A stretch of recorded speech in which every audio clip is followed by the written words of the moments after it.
Hey guys, this is video 2 for chapter 2, and we're going to talk a little bit more about goals. So there are goals for every functional area of the organization. We tend to think of them a lot in terms of just financial goals, but we'll talk through some different examples of ones that are both financial and otherwise. So first of all, they talk about operating goals, and operating goals have to do with kind of a shorter term focus. So goals that the end is sought through an operating procedure. So something very specific and measurable that's concerned with a short run, so it might be like a quarterly goal or something like that. Then kind of on the longer term, these can be both short term and longer term, these next ones, but your overall performance. So first, looking at financial, in a for-profit organization, some of your goals might have to do with profitability, growth, and your output volume. So profitability, you'll look at your net income, your earnings per share, and your return on investment. Your growth, you're going to be looking at your increase in sales and or profits over time. And again, like I said, that could be short-term or part-time, or excuse me, short-term or long-term. You're going to be looking at you're always going to have your quarterly goals, and then you're going to have for a year, and then you might have growth based on longer than a year as well. And then volume, your total sales delivered.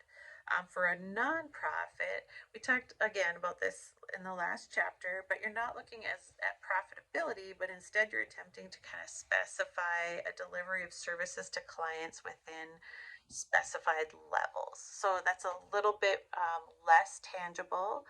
It's a little bit less specific and harder to measure the nonprofit goals.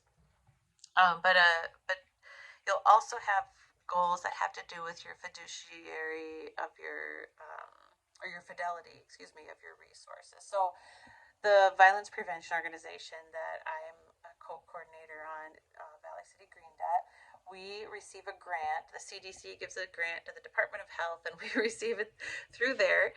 And we every month have to fill out a fidelity checklist. So they're still kind of measuring specific things, but it's our reporting of it is a little more subjective than if we were counting, specific numbers of things.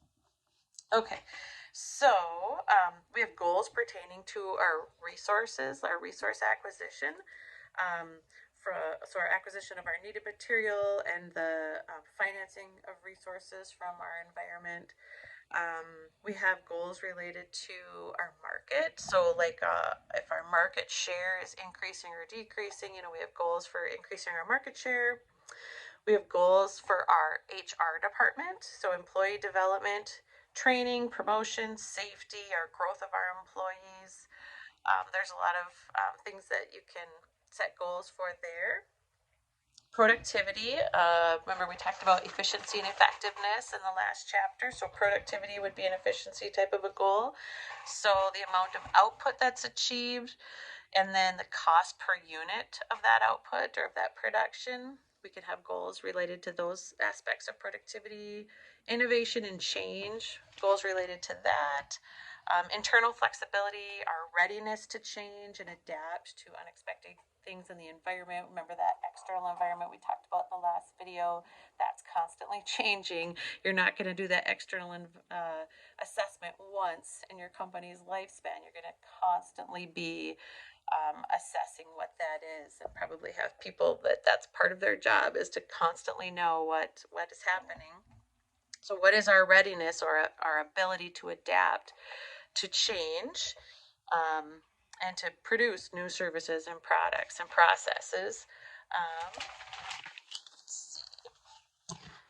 So pursuing some goals means setting others aside or delaying some, and this can be hard. And I know I mentioned before that short-term goals can conflict with long-term goals because we want the recognition of reporting that good thing in the short term, but sometimes it's not what's going to happen for the long term.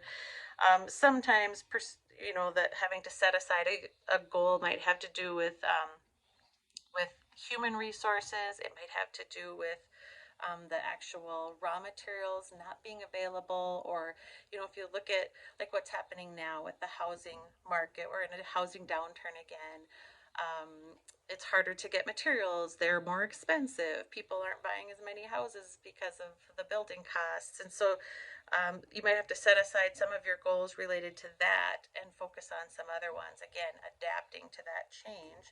This is hard because managers of different departments, depending on what you're doing, they all have different priorities, right? And they all want to be able to report positively on the area that they are focused on. So setting aside or delaying some goals can cause some trouble as managers disagree.